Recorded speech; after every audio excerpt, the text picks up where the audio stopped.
घने जंगल में बंसी और हरिया नाम के दो लकड़हारे खड़े हुए थे। जंगल में विचित्र आवाजें गूंज रही थीं। हे भगवान, हे भगवान, राम राम राम राम राम, जय बजरंगबली, जय बजरंगबली। मेरी तो मती मारी गई थी हरिया, जो मैं तेरी बातों में आ गया। देख हरिया, अभी भी समय है, यहाँ से निकल ले। मैंने सुना है कि इस जंगल में कुछ समय से एक बड़े भयानक राक्षस का शासन है, जो मनुष्यों को देखते ही मारकर उनका खून पी जाता है। अरे तू बकवास बंद कर बंसी, इतना डरता क्यों है भाई? मैं हूँ ना तेरे साथ। हम दोनों के हाथ में है कुल्हाड़ी। अगर वो राक्षस सामने आया तो कुल्हाड़ी से चीर कर दो ठोकर देंगे। बात करता है तू, चल। अरे पगला उगला गया है क्या? बातें तो वैसी कर रहा है जैसे वो राक्षस नहीं कोई भैंस या बकरी या फिर लकड़ी हो, जिसको तू कुल्हाड़ी से काट देगा। अबे वो तुझे कच्चा खा जाएगा। हाँ देख बंसी, जो लकड़ियाँ इस जंगल में मिलती है ना, वो बहुत अधिक दामों पर बिकती हैं। हम दोनों पर काफी कर्ज चढ़ चुका है और उसे चुकाने का केवल एक ही उपाय है, इस जंगल की लकड़ियाँ काट कर बाजार में बेचना। समझे ना? अब समय खराब मत कर, चल आगे बढ़। कुछ देर बाद दोनों एक ऐसे स्थान पर पहुंचे जहां विचित्र वृक्ष खड़े थे। उन वृक्षों का रंग चांदी जैसा सफेद था। ए हरिया, इन वृक्षों का रंग चांदी जैसा क्यों है? आहा, यही तो तुझे दिखाने लाया था बंसी। देख देख ये वृक्ष बहुत कीमती है। अरे पैसा ही पैसा देंगे ये वृक्ष, आएगा बड़ा मजा रे बंसी। इनकी लकड़ियाँ बहुत अच्छी गुणवत्ता वाली होती है। चल चल चल चल, जल्दी से एक वृक्ष काट कर गांव लौटते हैं। चल चल चल चल।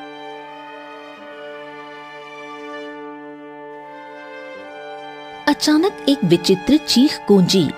काले धुएं का गुबार उठा और वो धुआं एक राक्षस में परिवर्तित हो गया।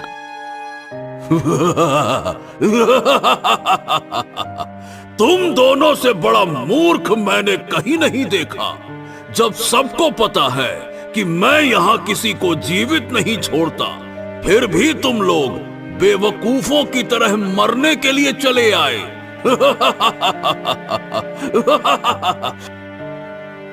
राक्षस ने दोनों को पकड़ लिया और अगले ही पल उनका खून पीकर उन्हें मार डाला। फिर वो राक्षस काले धुएं में बदलकर गायब हो गया।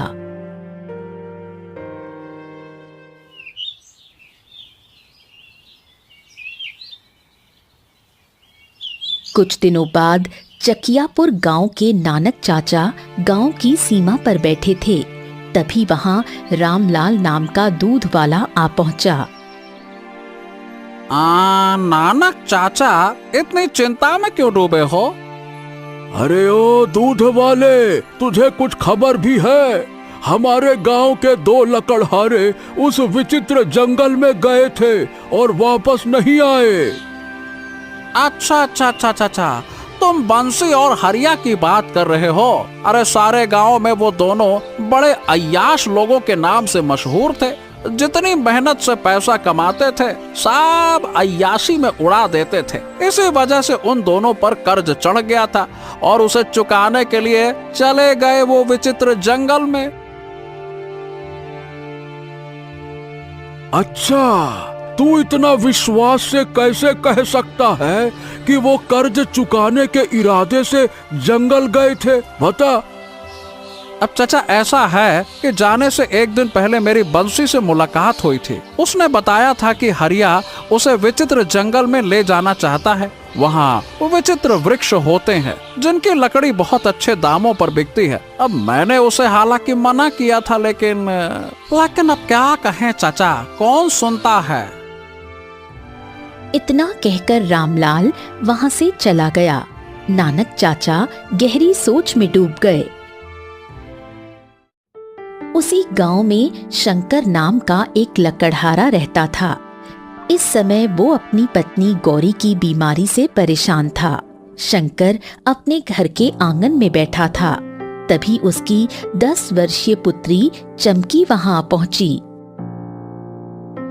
पिताजी, माँ को बुरी तरह से खांसी हो रही है। ये सुनकर शंकर भागकर अपनी पत्नी गौरी के पास गया। ए गौरी, क्या हो गया? तू ठीक तो है? काहे खांस रही है? क्या बात है?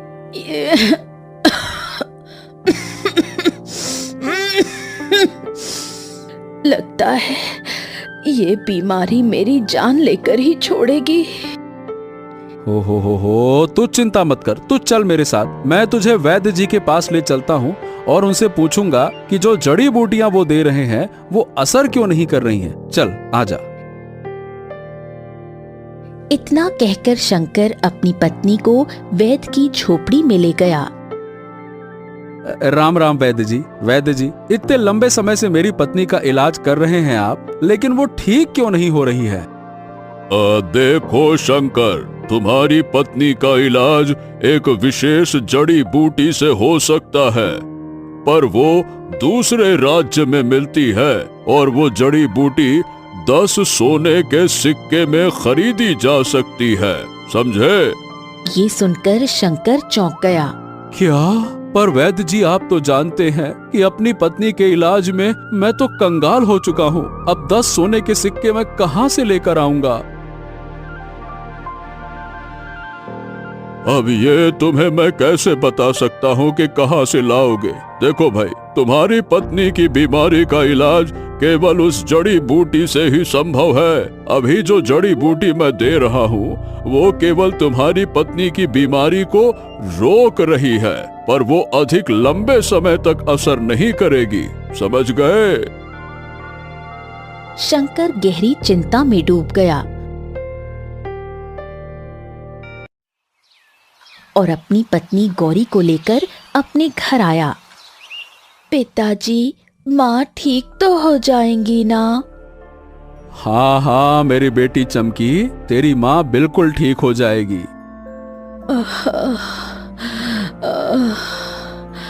आखिर आप 10 सोने की मुद्राओं का इंतजाम कहाँ से करेंगे? भगवान पर भरोसा रख गौरी, मैं कुछ न कुछ इंतजाम कर लूंगा। पिताजी, दीपावली का समय भी नजदीक है। क्या इस बार भी हमारी दीपावली अंधेरे में जाएगी? क्या इस बार भी हम दिए नहीं खरीद पाएंगे? ये सुनकर शंकर चौंक गया और अपनी बेटी का मन रखने के लिए बोला। अरे नहीं बेटा, नहीं।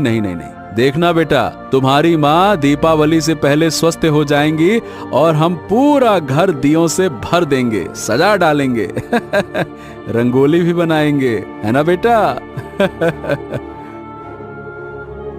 इतना कहकर शंकर घर के आंगन में बैठकर आंसू बहाने लगा और खुद से बोला। अब 10 सोने के सिक्के का इंतजाम कहाँ से करूं? जंगल से जितनी लकड़ियां काट कर लाता हूँ वो केवल पीतल के सिक्कों के बराबर बिकती है। उन पीतल के सिक्कों को मिलाकर भी एक सोने का सिक्का नहीं बनता।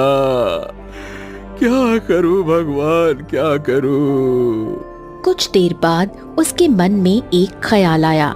हाँ, अब एक ही उपाय है। मुझे विचित्र जंगल जाना होगा और वहाँ से सफेद वृक्ष को काटकर बाजार में बेचना होगा। उसी से इतना धन प्राप्त किया जा सकता है जिससे मैं अपनी पत्नी का इलाज करा सकता हूँ और अपनी पुत्री की आंखों में दीपावली के शुभ अवसर पर खुशी दे सकता हूँ और उसके लिए अच्छे अच्छे दिए खरीद के उसे दे सकता हूँ।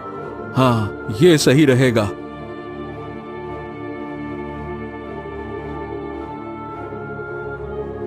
अगली सुबह वो कुल्हाड़ी उठाकर जंगल की ओर रवाना हो गया। शंकर जंगल की सीमा पर पहुंचा ही था कि नानक चाचा उसे मिल गए।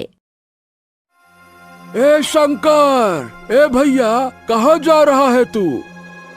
चाचा, लकड़हारा हूँ, जंगल जा रहा हूँ लकड़ियाँ काटने। देखो भाई शंकर, गलती से भी उस विचित्र जंगल में मत जाना। कुछ दिन पहले बंसी और हरिया लालच में वहाँ चले गए लेकिन वापस नहीं आए और न जाने कितने लोग कुछ समय से वहीं गायब हो चुके हैं। जरा संभल कर जाना। हाँ चचा, आप चिंता मत करो, मैं विचित्र जंगल नहीं जाऊंगा।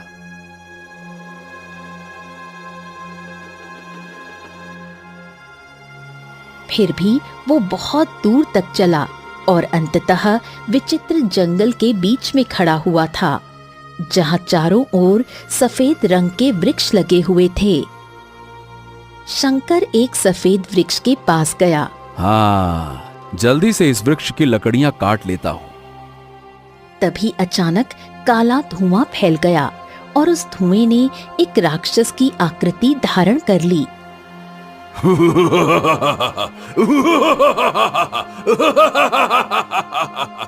अब डरने से कोई फायदा नहीं, क्योंकि तू मरने वाला है। शंकर की आंखों में आंसू आ गए और वो विनती करते हुए बोला, देखो देखो, मुझे मत मारो। मेरी पत्नी बीमार है और मेरी एक पुत्री भी है। मुझे मत मारो, मैं तुमसे विनती करता हूँ। मुझे इससे कोई फर्क नहीं पड़ता। मैं तुझे तो हर हाल में मारूंगा और फिर खाऊंगा। शंकर हाथ जोड़कर गिड़गिड़ाने लगा, मैं बहुत मजबूरी में इस जंगल में आया हूँ। मुझे मत मारो, मुझे मत मारो, मत मारो, मत मारो मुझे। मैं तुमसे विनती करता हूँ।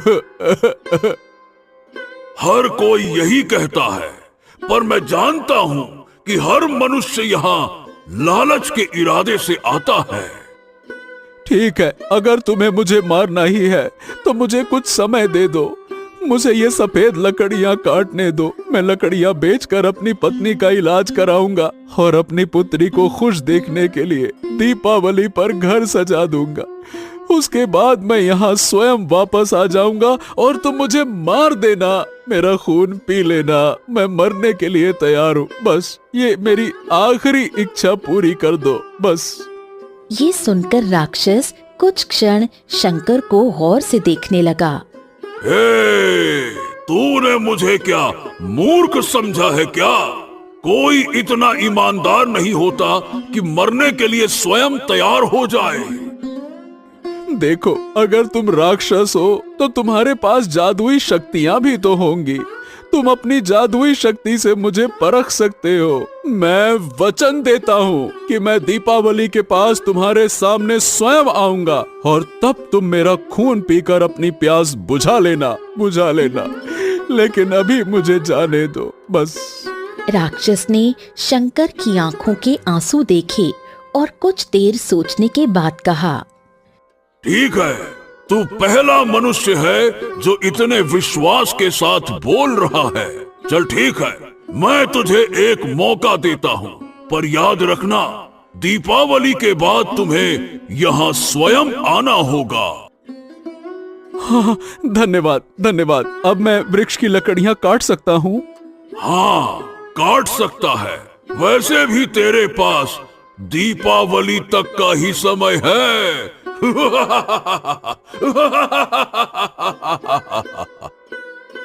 शंकर ने कुल्हाड़ी उठाई और सफेद वृक्ष को काटना शुरू कर दिया। कुछ देर बाद शंकर बहुत सारी लकड़ियां काटकर अपने सिर पर गठरी रखे गांव के बाजार में आया। सफेद लकड़ियों को देखकर पूरे गांव में हड़कंप मच गया। ये शंकर, ये तो सफेद रंग की लकड़ी है रे। ये तो विचित्र जंगल में मिलती है। ये शंकर, तू विचित्र जंगल गया था क्या? हाँ, वहाँ गया था। अरे भाई, लेकिन वहाँ तो कोई भी जाता है तो वापस नहीं आता, फिर तू?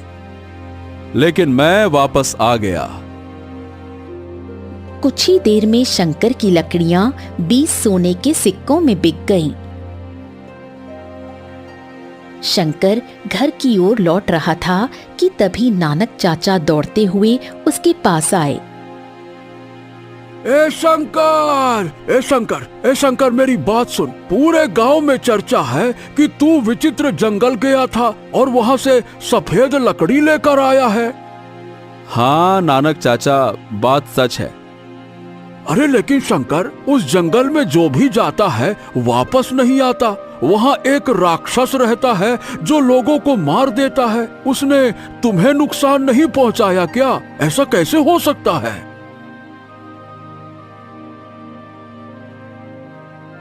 इसका जवाब मैं अभी नहीं दे सकता नानक चाचा। बस ये समझ लीजिए कि मेरे ऊपर ईश्वर की कृपा है। मैं मजबूरी में गया था, और क्योंकि आप तो जानते हैं कि मेरी पत्नी गौरी बहुत समय से बीमार है। इतना कहकर शंकर अपने घर चला गया। जो मैंने सुना, क्या वो सच है? क्या तुम वास्तव में विचित्र जंगल गए थे? हाँ गौरी, गया था, तो इसमें चिंता करने की क्या बात है भाई? अब गांव का हर आदमी मुझे ऐसे देख रहा है जैसे मेरा वापस आना कोई चमत्कार हो गया हो। हाँ नहीं तो। आपका वापस आना चमत्कार ही है।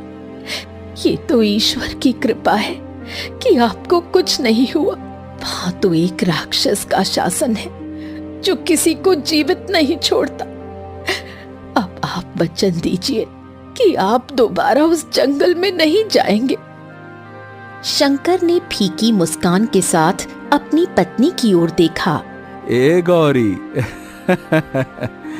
गौरी, तुम भी जानती हो कि मैं उस जंगल में क्यों गया था। अरे भाई, तुम्हारी बीमारी का इलाज जो कराना था ना, इसीलिए। इतना कहकर शंकर ने अपनी पुत्री चमकी की ओर देखा।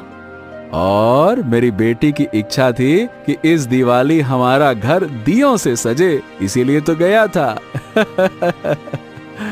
गौरी मुस्कुरा दी, पर शंकर ने जरा भी ये जाहिर नहीं होने दिया कि वो राक्षस से क्या वादा करके आया था।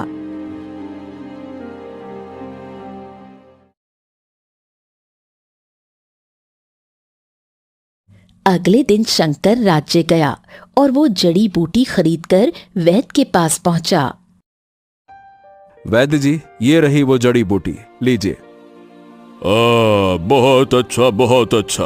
अब तुम इसे अपनी पत्नी को खिला देना, वो निश्चित ही स्वस्थ हो जाएगी। हाँ। शंकर घर लौटा और जड़ी बूटी अपनी पत्नी गौरी को दी।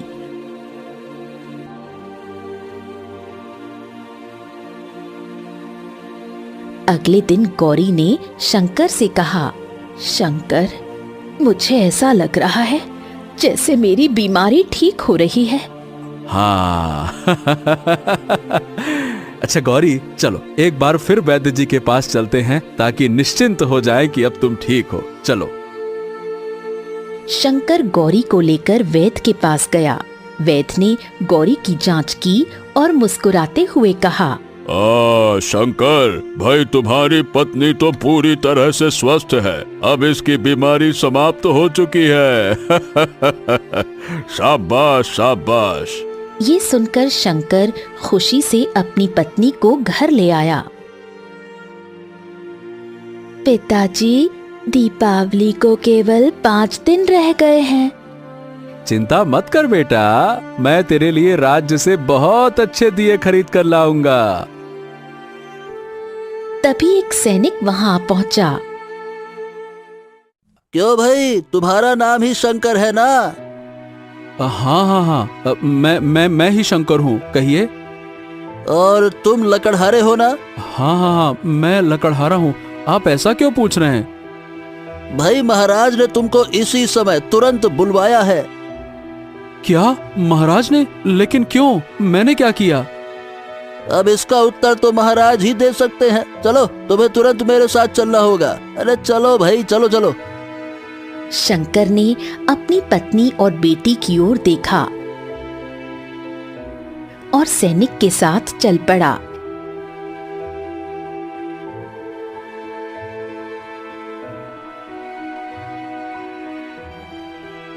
इधर राजा सूरज दीवार पर टंगी बूढ़े व्यक्ति की तस्वीर को बहुत गौर से देख रहे थे।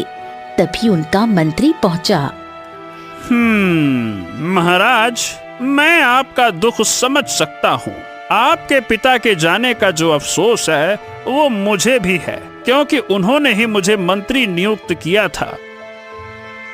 ऐसी बातें क्यों करते हो मंत्री? अभी तक इस बात की पुष्टि नहीं हुई है कि मेरे पिता इस संसार में नहीं रहे। पर महाराज, आपके पिता उस विचित्र जंगल में गए थे और फिर वापस नहीं आए हैं। हमने जंगल का कोना कोना छान मारा पर कोई सुराग नहीं मिला। और आपको तो पता है, लोग कहते हैं कि शायद वो किसी जंगली जानवर का शिकार हो गए हों। राजा सूरज कुछ नहीं बोले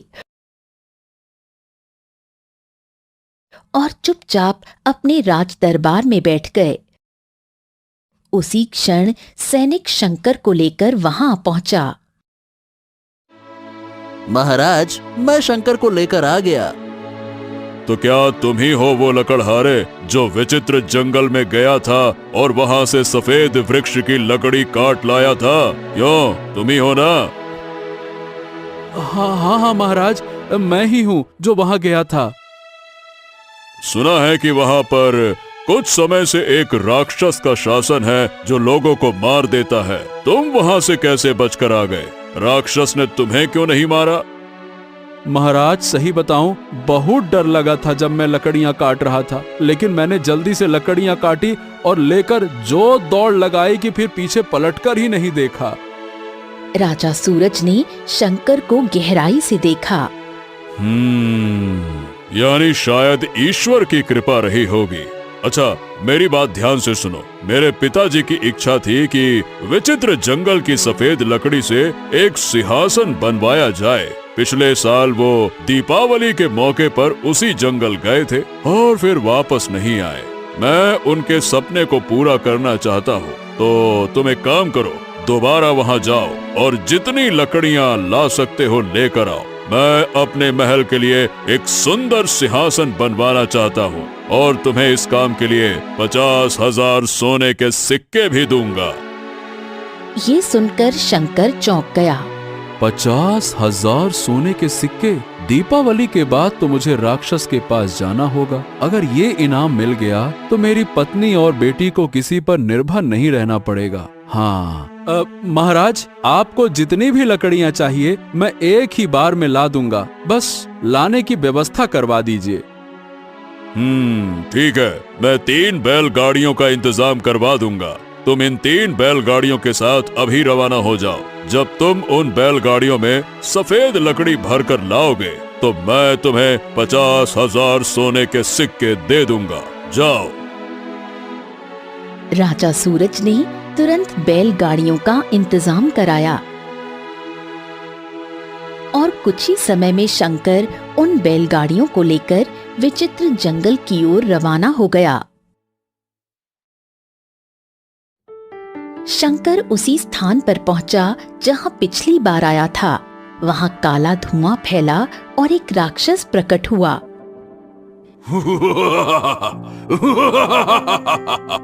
क्यों मनुष्य, दिवाली तो अभी बहुत दूर है, फिर तू अभी क्यों आ गया? और ये बैलगाड़ी लेकर क्यों आया है? मैं मनुष्यों को खाता हूँ, जंगली जानवरों को नहीं खाता। मैं दोबारा सफेद वृक्ष की लकड़ियां काटने आया हूँ। मुझे बहुत सारी लकड़ियां चाहिए, इसीलिए बैलगाड़ी साथ लाया हूँ। ये सुनकर राक्षस क्रोधित हो गया। तू तो मुझे धोखेबाज लगता है। पहले तो तू रो रो कर विलाप कर रहा था, अब तेरे मन का लालच देखो, बैलगाड़ियां लेकर आ गया। वाह वाह वाह वाह वाह।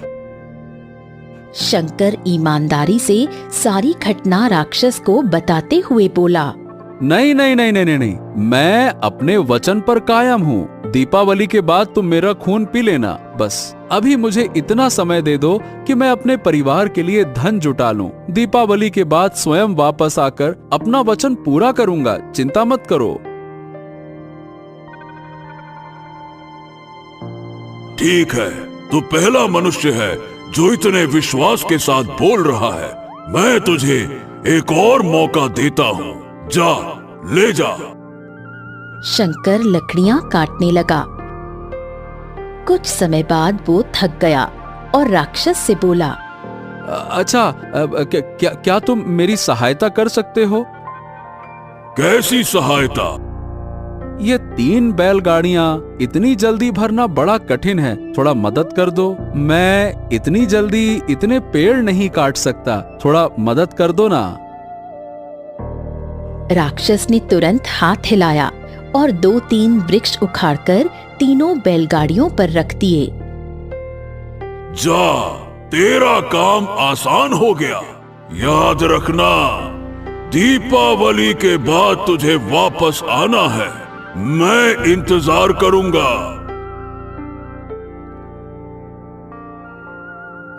शंकर खुश हुआ और उन 3 बैलगाड़ियों को लेकर सीधे राजमहल चला गया। शंकर बैलगाड़ियों के साथ महल पहुंचा और राजा सूरज को सफेद लकड़ियां सौंप दी। बैलगाड़ियों में पूरे वृक्ष को देखकर राजा सूरज चौंक गया। आश्चर्य, आश्चर्य! तूने ये पूरे के पूरे वृक्ष उखाड़ कैसे लिए? महाराज, जैसे ही मैं विचित्र जंगल पहुंचा, अचानक से आंधी आ गई और वृक्ष उखड़कर अपने आप बैलगाड़ी पर गिर गए। मेरा काम आसान हो गया। राजा सूरज ने गहरी नजर से शंकर को देखा और 50,000 सोने के सिक्कों की थैली उसके हाथ में थमा दी। शंकर प्रसन्न होकर अपने घर लौटा।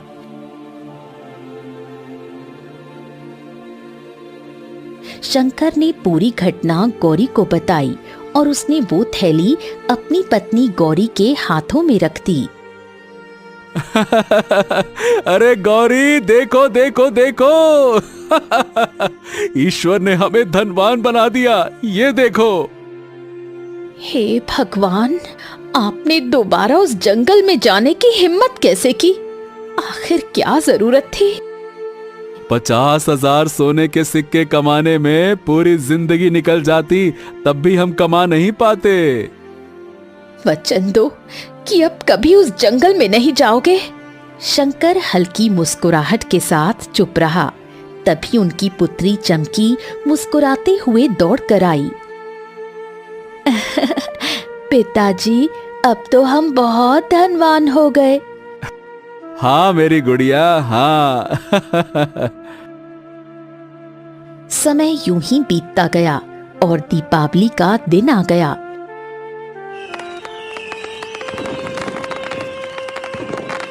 शंकर बहुत सुंदर और कीमती दिए लेकर आया।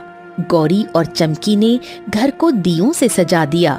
शंकर उनकी मुस्कान देखता रहा और मन ही मन बोला, हाँ, अब शायद ये दृश्य मैं दोबारा देख ना पाऊं, क्योंकि कल मुझे अपने वचन के अनुसार राक्षस के पास जाना होगा। अगले दिन शंकर अकेला जंगल पहुंचा और राक्षस को आवाज देने लगा। तभी काला धुआं फैला और राक्षस प्रकट हुआ।